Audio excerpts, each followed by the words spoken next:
હિંમતનગરમાં મુશળધાર વરસાદ, શહેરના અનેક વિસ્તારો પાણીમાં ગરકાવ.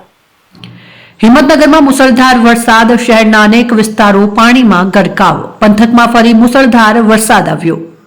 હિંમતનગરના પૂર્વ વિસ્તારમાં મોડી રાત્રે ધોધમાર વરસાદ વરસતા શહેરના અનેક વિસ્તારોમાં પાણી ભરાઈ જતા સાબરકાંઠા પંથકમાં ફરી મુસળધાર વરસાદ આવ્યો છે.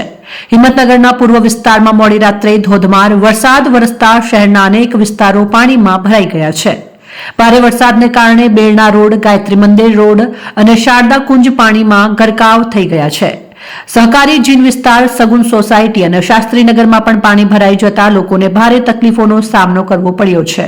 હિંમતનગર ખાતે આવેલી નિકુંજ સોસાયટી અને આસપાસના વિસ્તારોના ઘરોમાં વરસાદી પાણી ઘૂસી જતા રહેવાસીઓમાં હાહાકાર મચી ગયો છે. નીચાણવાળા વિસ્તારોમાં આવેલા ખુલ્લા પ્લોટોમાં પાર્ક કરાયેલા વાહનો પાણીમાં ડૂબી ગયા.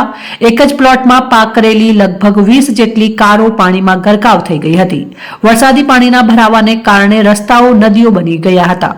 લોકોને પોતાના ઘરોમાંથી બહાર નીકળવું મુશ્કેલ બન્યું. શહેરના નાગરિકો રાતભર પાણી કાઢવા માટે મથામણ કરતા જોવા મળ્યા હતા. નગરપાલિકાના કર્મચારીઓએ પાણીના નિકાલ માટે તાત્કાલિક કામગીરી શરૂ કરી હોવાની માહિતી મળી છે. સ્થાનિક લોકોનું કહેવું છે કે દરેક વર્ષે વરસાદમાં આ જ હાલાત સર્જાય છે, પરંતુ નગરપાલિકા તરફથી કોઈ જ કાયમી ઉકેલ લાવવામાં આવતું નથી. લોકોમાં રોષનો માહોલ જોવા મળી રહ્યો છે.